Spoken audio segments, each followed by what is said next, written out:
Levante e acompanhe comigo o verso de número 4 dessa passagem.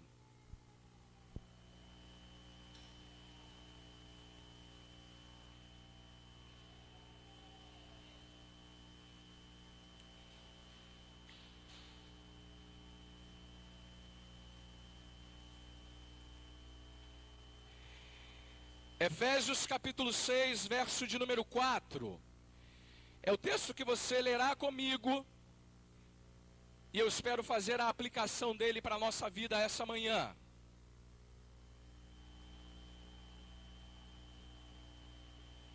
E diz assim então a palavra do Senhor, na carta de Paulo aos Efésios, capítulo 6, verso de número 4. E vós, pais, não provoqueis vossos filhos a ira, mas criai-os na disciplina e na admoestação do Senhor. Amados, hoje eu dou prosseguimento à minha série de exposições sobre esse texto e sobre esse capítulo. Faz algum tempo atrás, né? E faz algum tempo mesmo que a gente teve que ser interrompido aí por uma série de programações, circunstâncias e tudo mais, que o pastor está tratando sobre a importante questão da orientação bíblica para a vida familiar. Já há algum tempo, estamos olhando esses diferentes papéis que exercemos em casa e a maneira correta de fazê-los, de como Deus está preocupado em que a gente viva a vida comum do lar para a glória do seu nome. E olha, a Bíblia não apenas diz que isso é importante, como também ela dá princípios claros para serem colocados em prática dentro de casa.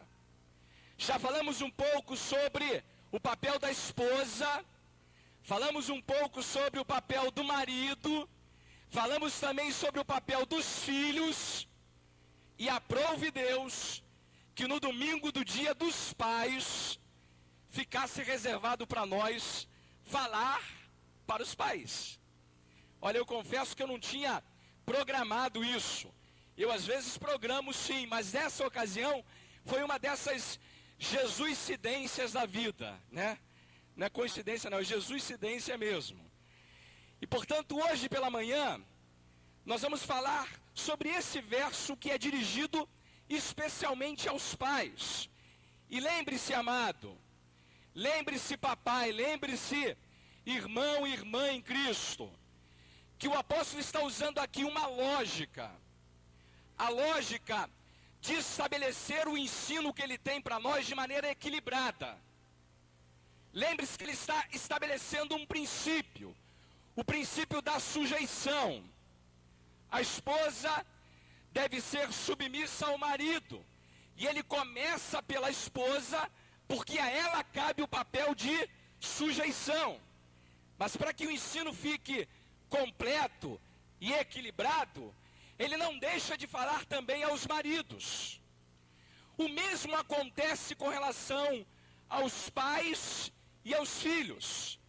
Ele começa orientando os filhos, mas para que o ensino não fique desequilibrado, ele começa com aqueles que devem se sujeitar, mas depois de imediato se dedica a orientar também a maneira correta dos pais exercerem a sua autoridade para com seus filhos.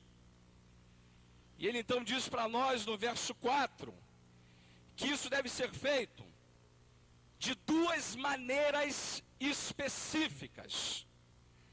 Perceba no texto que há uma afirmação negativa e uma afirmação positiva. Ele diz aos pais, primeiro, não provoquem vossos filhos a ira. Essa é a afirmação negativa. E depois em seguida ele completa o ensino dizendo, mas não parem na afirmação negativa, sigam avante, mas criem os seus filhos na disciplina Uma outra tradução traz na doutrina e na admoestação do Senhor. Amados, o que o apóstolo tem para dizer a nós aqui, pais, nesse texto? E de que maneira isso é importante para a nossa vida enquanto pais, para a nossa relação com os nossos filhos e como objeto de reflexão para um dia como hoje? Olha, primeiro eu quero chamar a sua atenção que essa é uma palavra endereçada aos pais. Veja que o texto diz assim: e vós, pais. Você sabe que a palavra aqui que o apóstolo usa não é um plural que inclua as mães, não. É uma palavra endereçada à figura paterna e à figura masculina mesmo. É claro que inclui também a mãe. Se espera que a mãe também participe desse processo. Se espera que ela seja a ajudadora do pai nesse processo.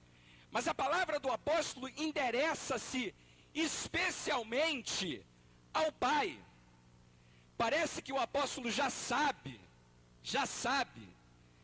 que os pais são muito tentados a permitir que a criação dos filhos seja delegada inteiramente às mães. Parece que o problema que enfrentamos hoje é muito mais antigo do que a gente imagina. É muito comum hoje em dia nós estabelecermos uma relação com os filhos que parece ter a ver apenas com o que a mãe dirige. O texto aqui chama a atenção dos pais para o fato de que isso é responsabilidade deles, de que eles devem assumir o papel de liderar esse processo e participarem efetivamente da criação dos filhos.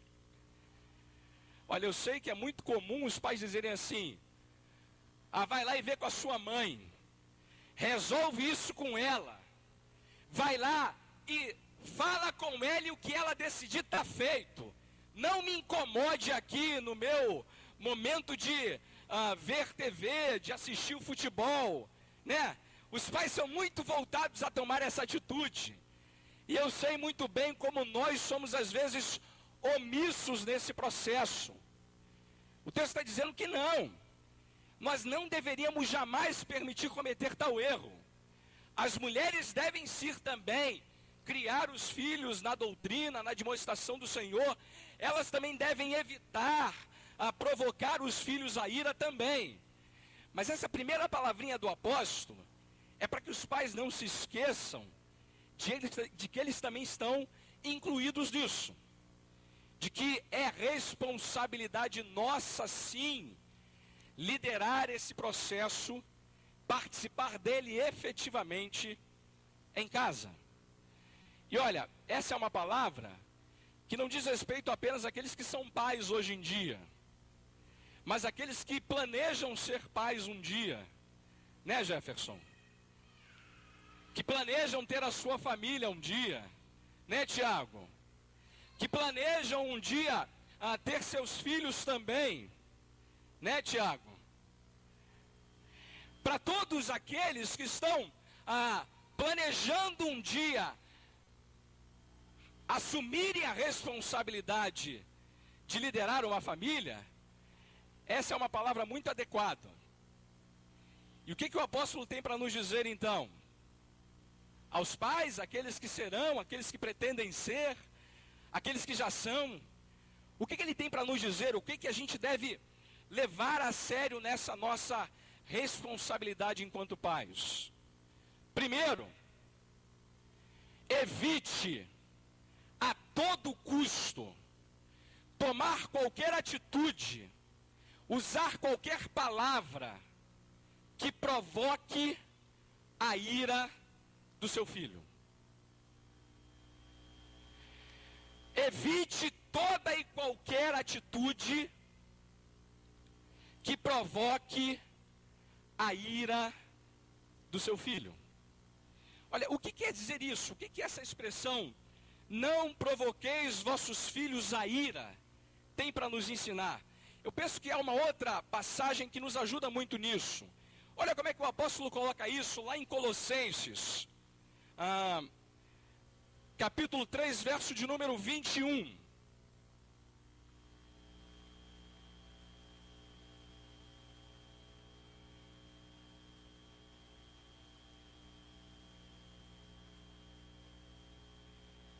Ele diz a mesma coisa com uma outra linguagem. Ele diz assim: pais, não irriteis os vossos filhos, para que não fiquem desanimados. Pais, evitem irritar os filhos de vocês. Parece que isso não ajudou muito, né? O que é essa orientação apostólica aqui tem a ver com a gente, com a nossa vida e a maneira de nós conduzirmos os nossos filhos? Amados, primeiro a gente tem que entender que isso não quer dizer que o pai deva evitar a todo custo contrariar o seu filho. Não se trata aqui de uma orientação apostólica que ratifica, que confirma essa visão moderna da disciplina em casa. Existe muita gente hoje em dia que alimenta a ideia falsa, equivocada, de que crianças, de que filhos não devem ser disciplinados.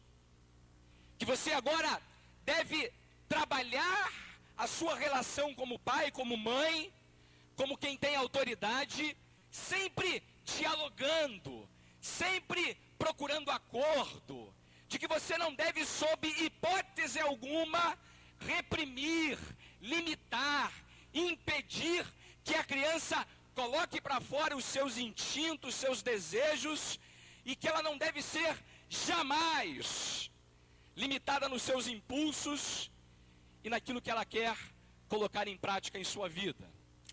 Eu lamento dizer que a nossa sociedade tem criado essa expectativa na cabeça de muita gente, e a gente está colhendo os efeitos disso. Crianças que são reizinhos em casa, e que o papai e a mamãe têm que ficar o tempo todo satisfazendo o desejo deles. Crianças que agora parecem ter o rei na barriga, e que nada e nem ninguém tem o direito de limitar e impedir que elas sejam colocadas em determinadas situações que de fato exijam disciplina. Eu confesso, amados, que a nossa sociedade está alimentando uma visão de disciplina em casa que tem produzido efeitos muito danosos na nossa vida em sociedade. Sabe que eu cheguei a conhecer o absurdo de que hoje em dia, por exemplo, as escolas públicas do Rio de Janeiro não podem colocar nota vermelha no boletim das escolas, porque isso aflige a criança, deixa ela cabisbaixa, deixa ela muito entristecida, e a gente tem que fazer de tudo para aquela criança não se sentir limitada, impedida. Olha, não há nada que seja mais antibíblico do que isso. Não há nada que seja mais diabólico do que isso. A Bíblia estabelece que a disciplina em casa não deve ter esse objetivo. O objetivo de eliminar o castigo, eliminar a repreensão, eliminar até mesmo as palmadas no bumbum da criança. A Bíblia jamais dá para nós a ideia de que tal coisa deve ser aplaudida, deve ser aceita e deve ser colocada em prática. Pais, atentem para isso. Veja como é que a Escritura chama a nossa atenção para esse fato em dois textos. Vou ser breve nisso. Vá para Provérbios. E veja só o verso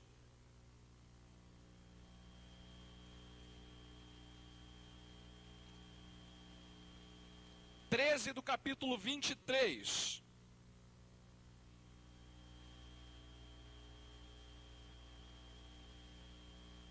E 24. Provérbios 23, 13 e 14. Perdoe-me, Provérbios 23, 13 e 14.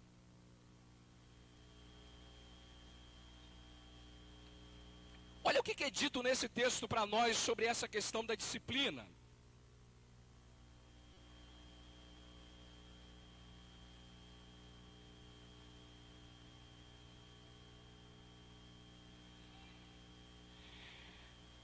Não retires da criança a disciplina, pois se a fustigares com a vara, não morrerá.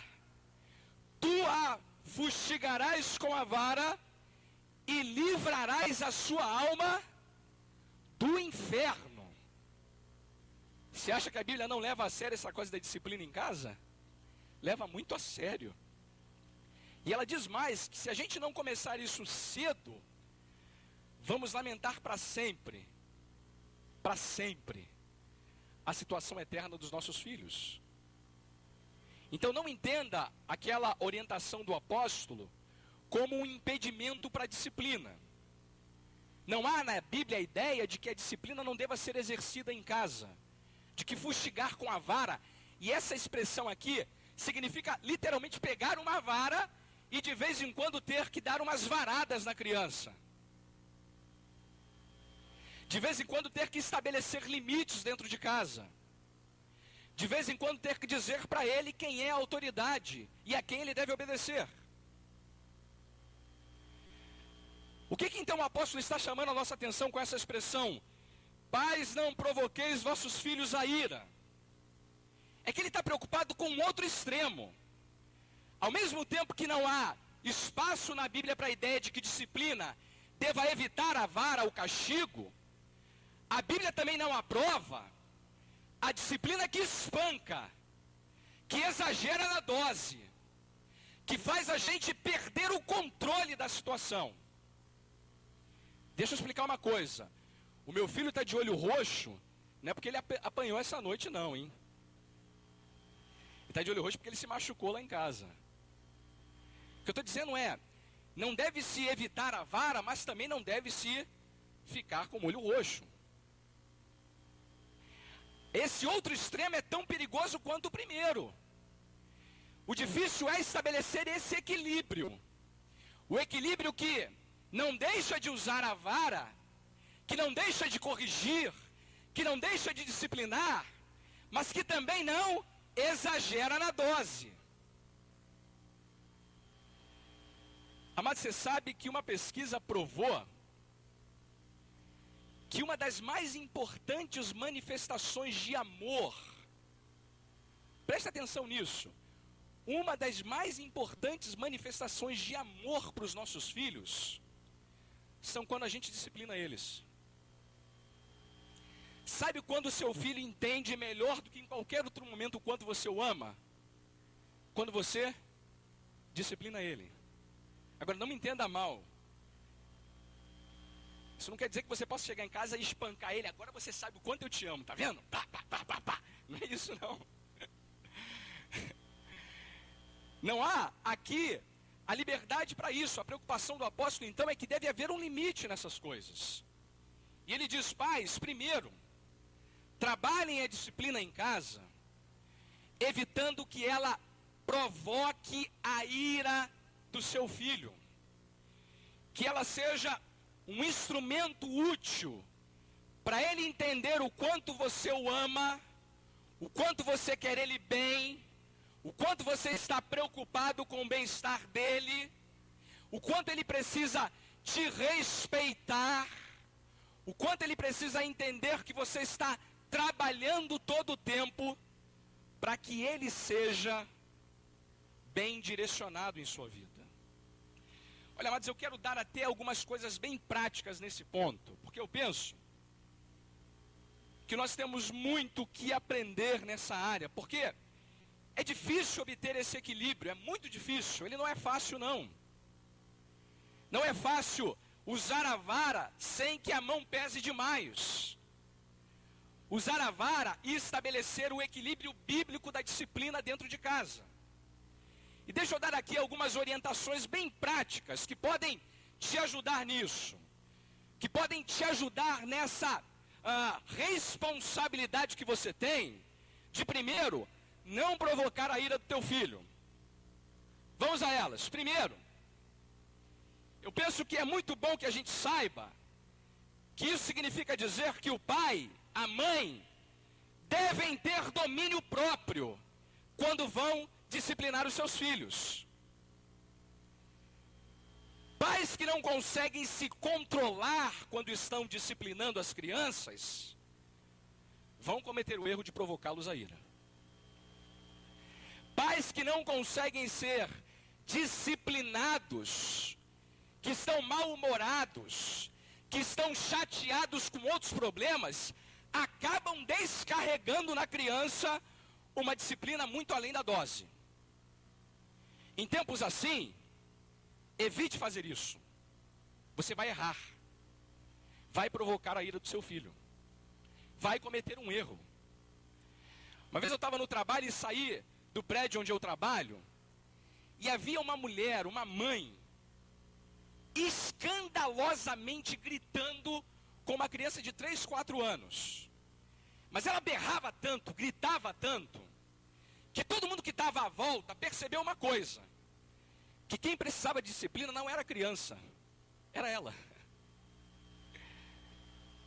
Amados, olha, não provocar o seu filho a ira, por exemplo, significa que você não vai fazer isso quando estiver mal-humorado, que você não vai perder o controle da situação, que você não vai descarregar sobre ele as tuas chateações. Você não tem o direito de fazer isso. Mas há uma outra coisa: não trate o seu filho de maneira caprichosa. Esse é um erro também tão comum, ser caprichoso com as crianças. Primeiro, faça o que eu falo, mas não faça o que eu faço. Vai contar outra lorota para o seu filho, tá bom? Então para de bobagem, porque isso provoca a ira dele. Papai, o senhor tem o direito de me disciplinar quando o senhor também leva a sério o que está cobrando de mim. Não é só essa incoerência que eu estou me referindo. Quem tem 2 filhos em casa, casais com um filho só, também deve estar atentos para isso. Não prefira uma criança em detrimento da outra. Isso provoca a ira do seu filho. Não cuide, não trate um de maneira diferenciada. Lá em casa tinha uma regra que era simples. Éramos 3 irmãos que viviam na mesma faixa etária. Quando um fazia bobagem e ninguém denunciava o outro, os 3 apanhavam. Não tem negociação, entra os 3 na ripa. Então, não há tratamento diferenciado. E se um deles fizessem uma bobagem igual a outra, tomava a mesma sova. Não tinha diferença não. Amados, não cometa esse erro, porque ele provoca a ira do seu filho. Mas tem um outro detalhe com relação a essa questão de ser caprichoso. Eu vejo pais que cometem um erro que é, assim, sabe, ele é desagradável. Um dia, você acorda e deixa seu filho fazer tudo com você. Ele pode brincar, pular nas suas costas, fazer peripécia, bagunça contigo. E você é aquele pai bondoso, amável, muito companheiro, muito amigo. No dia seguinte, a criança acorda e pensa o quê? Papai hoje está como ontem, né? Aí você vai fazer a mesma coisa, o que você faz? Sai pra lá, moleque, me deixa em paz hoje, né? Essa imprevisibilidade, essa reação que não tem nenhum porquê, nenhuma razão de ser, provoca a ira do seu filho. Ser caprichoso não é algo que ajuda nisso não, meus irmãos. E a gente tem que ter muita atenção sobre isso. Eu tenho mais algumas orientações práticas aqui. Eu não sei se eu vou conseguir pregar o texto todo, mas eu tenho muita coisa para dizer ainda. Olha, além dessa questão de ser caprichoso, eu queria acrescentar ainda um outro ponto. Ouça o seu filho quando você for discipliná-lo. Ouça. Não acredite em tudo o que disseram sobre aquele episódio. Talvez você não tenha conhecimento das circunstâncias do que aconteceu. Há pais que nunca fazem isso, né? Já entra para o quarto e manda ripa. Às vezes o garoto tem uma explicação para o que aconteceu, que é legítima, que precisa ser ouvida, considerada, e você não deu direito a ele. Com adolescentes, então, isso é muito importante. Pais que têm filhos adolescentes devem ouvir as causas, os motivos, as explicações que eles têm para dar. Ouça, e a partir do que você ouviu, acredite ou não confiança ao testemunho do seu filho. Tem pais que nunca levam a sério o que o filho disse, que sempre ouvem a versão dos outros. Amados, isso provoca a ira dele. Ele tem todo o direito de exigir de você que você ouça o que ele tem para dizer. Argumentos que às vezes podem mudar aquela situação. Uma outra coisa importante: estabeleça punição proporcional ao crime. Punição proporcional ao crime. Uma das coisas que mais me deixavam boquiaberto com a minha sábia mãe é que ela sabia fazer isso como poucos. Tinha uma relação direta com a bobagem que a gente fez e a sova que a gente levava. Quanto maior a bobagem, maior a sova. Isso não quer dizer que as bobagens pequenas ficassem sem repreensão. Mas a criança tem que entender, o filho tem que entender que há uma relação entre essas coisas. Fez uma bobagem grande, fica uma semana sem sair com os amigos. Fez uma bobagem pequena, deixa ele 2 dias em casa trancado. Deve haver essa preocupação do pai de estabelecer uma disciplina em casa que jamais seja instrumento para provocar essa ira, essa insatisfação no coração da criança e no coração do filho. Por fim, não permita, nunca, jamais, que a sua disciplina humilhe o seu filho. Você não disciplina ele para humilhá-lo. Ah, amados, como a gente tem errado nisso aqui.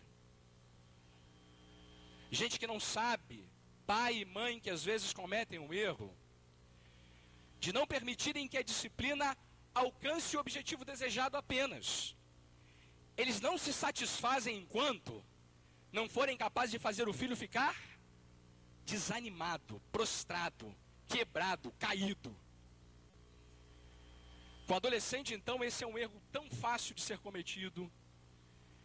É você fazer ele passar vergonha na presença dos seus amigos, né? Chegar lá no meio do grupinho e pegar ele pela mão. Vem cá, moleque, eu vou agora acabar contigo. E aí fica toda a turma olhando, né? Fica aquele constrangimento geral, né? E aí depois ele não sabe onde ele mete a cara dele, porque ele está tão sem jeito. Amados, olha, isso é provocar a ira do filho. Não cometa o erro de disciplinar cometendo humilhação da criança. Eu sei que é difícil essas coisas todas. Como é que a gente obtém isso tudo? E eu vou dar um princípio aqui geral e vou terminar com ele. Faça tudo com muito amor. Com muito amor. E você nunca errará na dose. Faça tudo com muito amor. Lembre-se que você está disciplinando ele para o bem dele. Porque você o ama. Porque você lhe quer bem. Eu quero até estabelecer um paralelo aqui. Tente ser como pai o mais parecido possível com o nosso Pai Celestial. Já parou para pensar como é que Deus é paciente, longânimo, bondoso e amoroso para conosco? Já parou para pensar quantas e quantas bobagens nós fazemos enquanto filhos? E Deus ainda assim continua disciplinando, cuidando, protegendo, orientando e amando cada um de nós. Sabe, tem pais que se esqueceram que já foram filhos um dia. Olha, eu vou falar uma coisa aqui que parece ser provocação, Mas se os meus filhos fizessem a metade do que eu fiz com os meus pais, eu já estaria careca há muito tempo.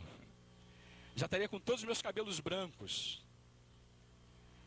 Então, não se esqueçam disso. Deus é muito paciente com a gente enquanto pai. Deus é muito paciente e amoroso conosco. Então, não se esqueça que você tem que ser o mais parecido com Ele na sua relação com o seu filho. Primeira atitude, evite toda e qualquer atitude, toda e qualquer palavra que provoque a ira do seu filho. A gente já falou de muita coisa. Nós vamos para a segunda orientação do apóstolo, porque além dessa, ele completa o seu argumento e o seu ensino com uma afirmação também positiva. Ele diz assim: mas criai-os na disciplina e na admoestação do Senhor. Mas criai-os na disciplina e na admoestação do Senhor. É como se ele dissesse assim: evitar aquele erro não é tudo.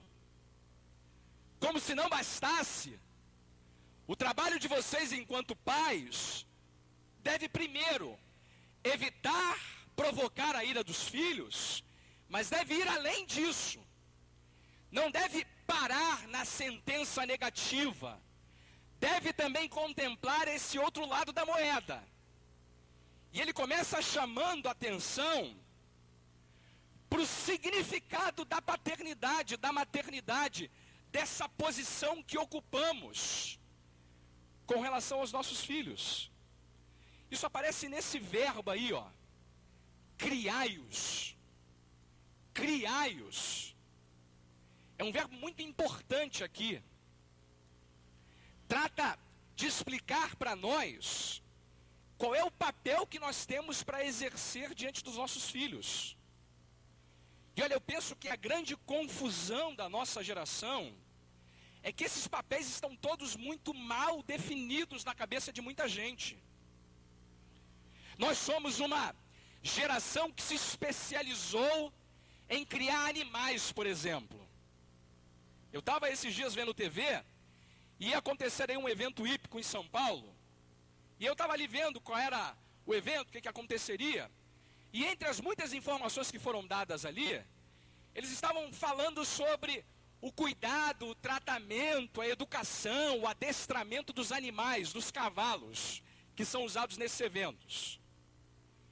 Meus amados, tinha gente especializada, desde o shampoo que se usava na crina do cavalo, até o tipo de ferradura que era colocada para cada uma daquelas competições. Para os moços terem ideia, cada cavalo daquele valia algo em torno de $1 milhão. Tá bom para você um cavalinho desse em casa? Tá bom, né? Mas isso é uma coisa surpreendente. A gente vive num tempo onde as pessoas estão preocupadíssimas em como criar cavalo, em como criar cachorro, em como criar avestruz. Tem palestra, tem livro, tem programas de TV, tem conferência, tem um monte de coisa para dar informações nessa área. Eu me pergunto o seguinte: por que os filhos de hoje andam tão mal das pernas? Porque talvez a nossa geração não se preocupe em procurar compreender como é que deve ser criada uma criança. A gente pensa que isso já é uma coisa que a gente nasce sabendo, mas não é verdade. Da mesma maneira que se exige tanto para criar bichos irracionais, se espera que para criar crianças, a coroa da criação de Deus, deve haver uma dedicação muito maior, mais intensa, mais preocupada.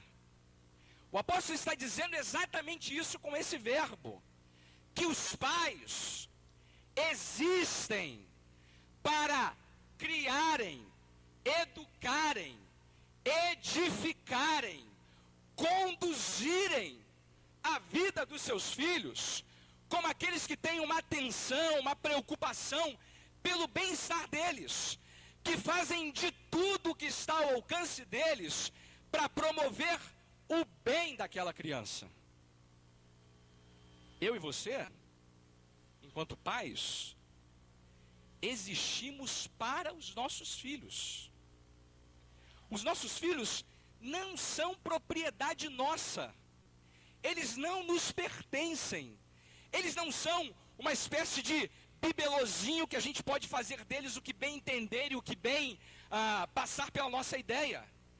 Deus manteve essas crianças sob a nossa custódia por um período. Os filhos são herança do Senhor, pertencem ao Senhor e devem ser criados para o Senhor. Esse é o erro que muitos pais estão cometendo. Primeiro, de não se darem conta da enorme responsabilidade que é ter filhos sob a nossa custódia. E segundo, porque estão equivocados ao pensarem que aqueles filhos pertencem a eles. Amados, os filhos são dádivas de Deus que nós criamos e cuidamos para o Senhor. Essa palavra aqui, criar, chama a atenção para essa importante questão de que, acima de tudo, o pai e a mãe devem estar conscientes desse papel que eles exercem, dessa existência deles para o bem dos filhos. Para a Bíblia, os filhos existem e os pais são instrumentos na mão de Deus para a criação deles. Mas veja que o texto deixa ainda mais claro como devemos fazer isso. Vocês devem criar os seus filhos na disciplina e na admoestação. A minha tradução traz disciplina, mas há uma outra tradução que diz doutrina. Essas duas palavrinhas aqui são muito importantes. Elas estabelecem dois limites, estabelecem dois princípios que o pai e a mãe devem procurar sempre colocar em prática com relação aos seus filhos. Criar na doutrina é estar preocupado com as atitudes, as ações e o comportamento dos filhos. Deixa eu chamar atenção aqui para uma coisa. A igreja não é responsável pela educação dos seus filhos. A igreja não é responsável pela educação dos seus filhos. A escola não é responsável pela educação dos seus filhos. Eles são parceiros, mas essa é uma responsabilidade sua. No dia em que você planejou ter filho, deveria ter pensado nisso também. Se não pensou, já era. É com você. Segura a marimba. Não tem conversa. Os pais devem doutrinar, disciplinar, orientar o comportamento das crianças. Amados, tem umas coisas hoje em dia que precisam ser relembradas para a nossa geração. Eu fico vendo esses livros agora sobre criação de filhos, e eles falam umas obviedades que papai, mamãe, vovô das gerações antepassadas já sabiam disso de cor e salteado. Mas parece que hoje em dia isso tudo virou uma grande balbúrdia. Primeiro, é importante que os pais saibam que eles estão responsabilidade diante de Deus de conduzir o comportamento, de olhar como a criança anda, perguntar sobre a escola, se interessar pelo bem dela, olhar que palavras ela tem usado, de que maneira ela está se comportando com seus coleguinhas. Olha, isso é responsabilidade minha e sua enquanto pai e mãe. Lembre-se, essa palavra aqui, doutrina, disciplina, lembra a nossa atenção para esse fato. Mas há uma outra. Não é apenas na disciplina, mas é também na admoestação.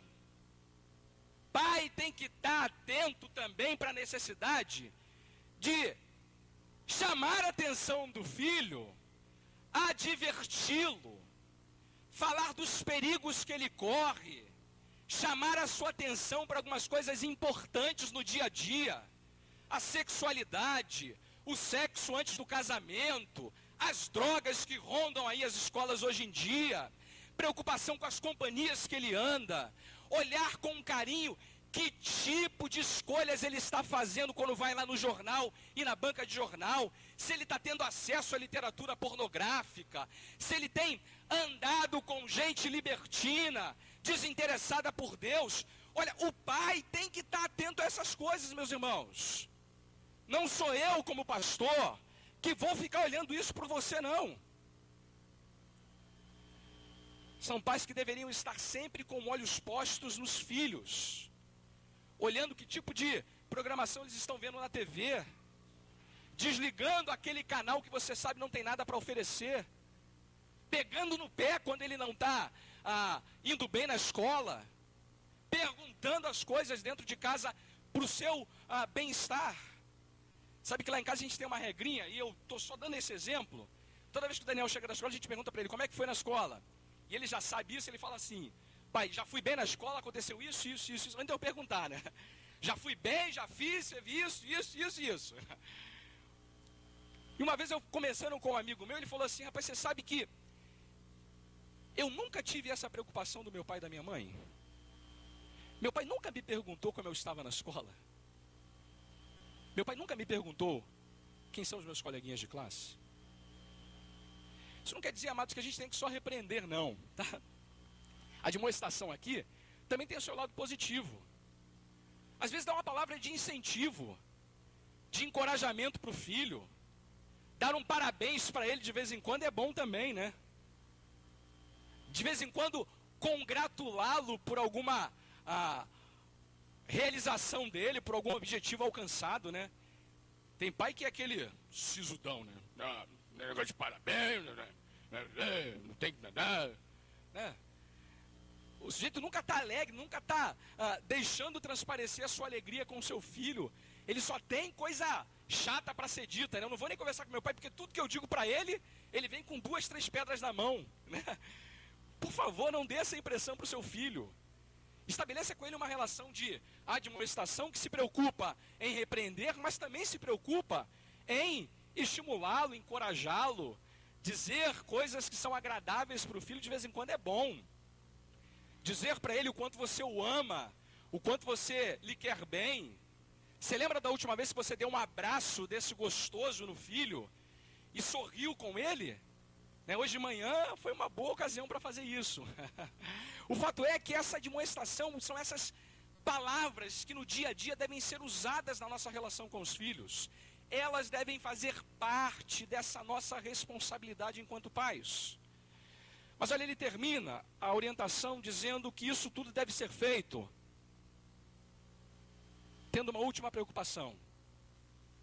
Criai-os na disciplina e na admoestação do Senhor. Faz toda a diferença isso aqui. Se o apóstolo tivesse terminado dizendo, criai-os na disciplina e na admoestação, essa seria uma palavra que teria condições de ser avaliada por qualquer pai e qualquer mãe. Mas ele está dizendo que o pai cristão, a mãe cristã, devem ir além disso. Tudo que eu falei até agora, se espera de qualquer papai e qualquer mamãe, seja ele cristão ou não. Agora o cristão, além de ter essas preocupações que a gente já tratou, deve também estar preocupado com um outro ingrediente que é fundamental. De que ele faz todas essas coisas para que os seus filhos conheçam de maneira salvadora o Senhor Jesus Cristo. Amado, pai cristão, mãe cristã, foram chamados para não provocar os filhos à ira, mas criá-los na disciplina e na admoestação do Senhor. A alma do seu filho deve ser objeto da sua oração, do seu ensino. A alma do seu filho e o bem-estar eterno dele devem ser uma preocupação constante no coração de pais que temem a Deus. Olha, eu não sei quanto aos irmãos, mas eu penso, amados, que não há nenhuma responsabilidade que se compare a essa. Deus nos deu essas crianças, Deus nos deu os nossos filhos, para que sejamos instrumentos na mão dEle, a fim de que eles conheçam a Jesus, sirvam a Ele e tenham uma relação verdadeira com Cristo. Amados, eu sei como precisamos avançar nisso. Eu sei como é desafiador num domingo como esse, entender que não só devemos olhar por eles, cuidar deles, protegê-los, devemos procurar o bem deles, mas acima de tudo mais, a nossa maior ambição, a primeira e a maior responsabilidade que temos para com os nossos filhos, é fazê-los conhecer o Senhor Jesus Cristo. E olha, você não está fazendo valer o princípio da palavra do Senhor na sua vida enquanto pai e mãe, se você não tem buscado isso. Deixa eu fazer algumas perguntinhas aqui que são muito apropriadas nessa altura. Quanto tempo você ora pelo seu filho? Não me responde não. Pai, quanto tempo você ora com o seu filho? Porque uma coisa é orar por ele, outra coisa é orar com ele. Quanto tempo você se preocupa, de verdade, em usar situações, circunstâncias que façam ele ajudar e a entender a mensagem do Evangelho? Quantas vezes você conversa com ele em casa sobre os sermões que ele ouve na igreja, por exemplo? Amados, um sermão é tão simples, é tão pouco. Que bom seria se a gente voltasse para casa e fizesse como os puritanos, que sentavam à mesa do almoço para discutir o sermão de domingo pela manhã e ajudar as crianças a entenderem o que foi pregado. A gente não prefere fazer isso. Deixa com o pastor, deixa com a professorinha lá da escola bíblica dominical, ela resolve para mim. Amados, se você negligencia isso, se você deixa isso ser feito por outros, você corre o sério risco de deixar que isso seja mal feito. Do Senhor aqui é a lembrança de que eu e você temos a responsabilidade, sim, como pais, de conduzir os nossos filhos ao conhecimento do Senhor Jesus Cristo. Me permita dizer aqui que você deve fazer isso de algumas maneiras, e eu vou ser simples nisso. Primeiro, a sua conduta geral como pai, como mãe, deve ajudar o seu filho a entender que você leva a sério o Evangelho na sua vida.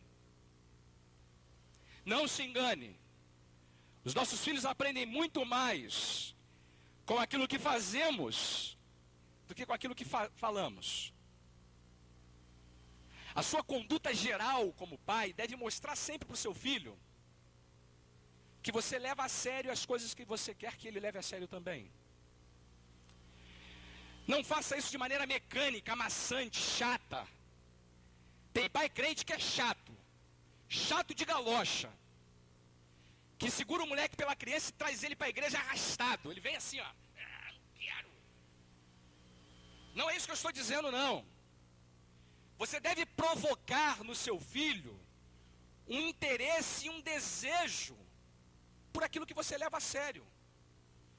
A criança vê em você tanta alegria, tanto entusiasmo, tanta devoção, que ela fala assim: quando eu crescer eu quero ser igual ao papai. Eu quero ser igualzinho a ele, porque ele é tão entusiasmado, ele é tão empolgado com essas coisas, ele se alegra nelas. Ele mostra para mim que de verdade esse caminho é bom para a minha vida.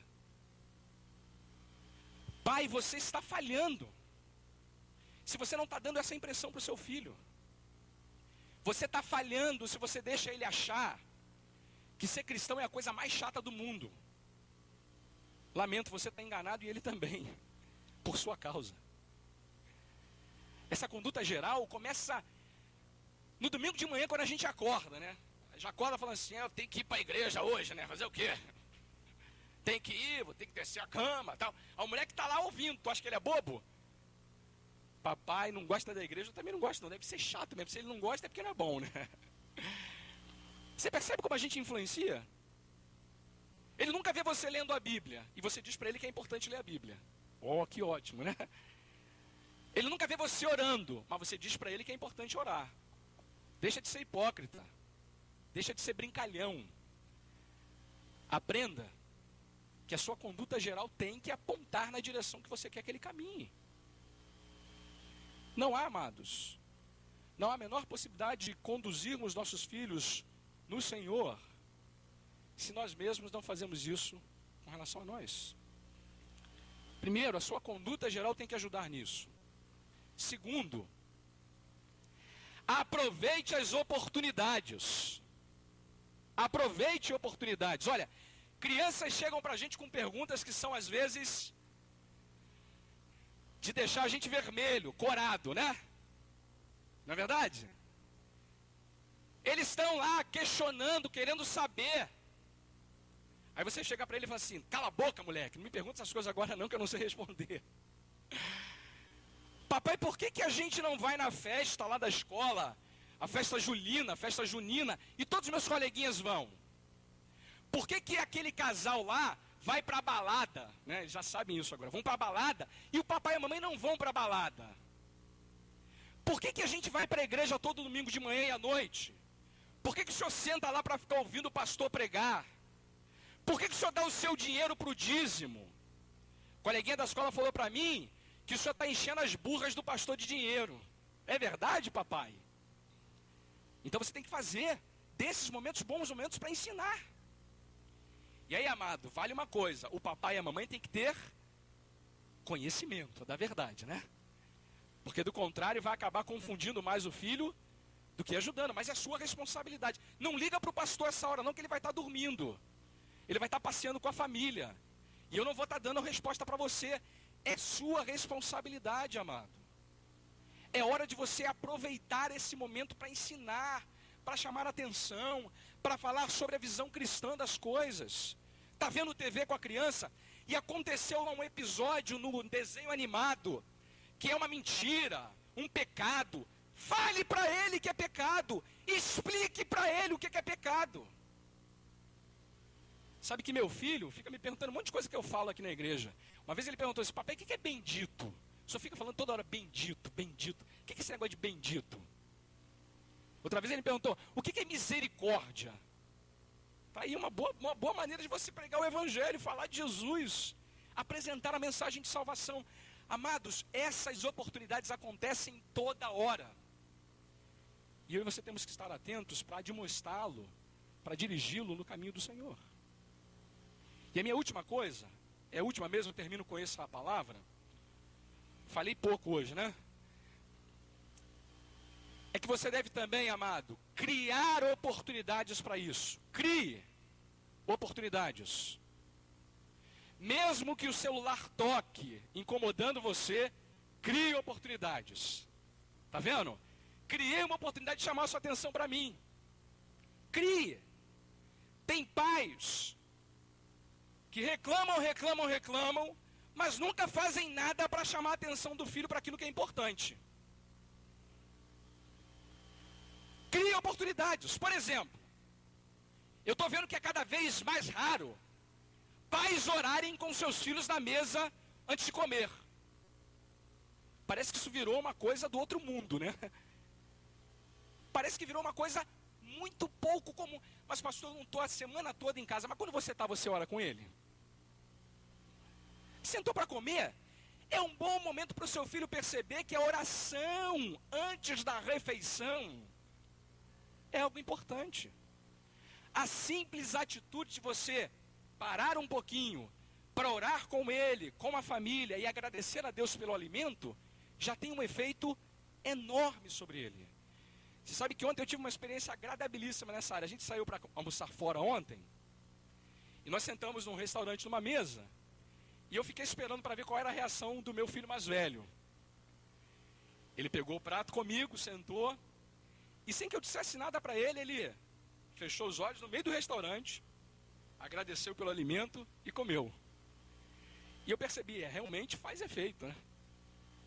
A gente começa a deixar a criança tomar as atitudes a partir daquilo que ela percebe nos pais. Tem pais amados que nunca oram com seus filhos antes da refeição. Ah, porque está aqui passando aquele programa na TV que é uma maravilha, eu não posso perder um minutinho. É, filho, vai brincando. Depois você vai chorar pelo leite que já se derramou. É difícil, não desista do seu filho, não desista. Esses dias eu estava lendo o jornal, amados, e passou aí uma reportagem de filhos que estão na FEBEM, que estão nessas casas de detenção por aí espalhadas no Rio, e que os pais nem sequer mandam mais cartas para esses filhos. A reportagem dizia assim: pais que abandonaram os seus filhos. Amado, não cometa o erro de nunca jamais abandonar o seu filho. Pastor, mas eu falo 1000 vezes com a criança e ela não me dá ouvidos. Fale 1001. Fale 1002, 1003. Insista, persista, mude os seus métodos. Crie ocasiões e oportunidades. Eu faço um último apelo. Resgate o culto em casa. Maridos, pais, olhem para mim aqui, que eu vou dar uma boa puxada de orelha em vocês agora. Quantas vezes você se reuniu com a sua família para adorar a Deus em casa, fazer um culto em casa, em que você é o sacerdote? Pastor, eu não sei falar, não interessa, eu não estou perguntando isso. Não é isso que está em jogo. Amado, ler um salmo, fazer uma oração e cantar um cântico com a família, mostra o quão importante essas coisas são para o bem deles. Não se engane. Se você não fizer isso, o mundo e o diabo estão ávidos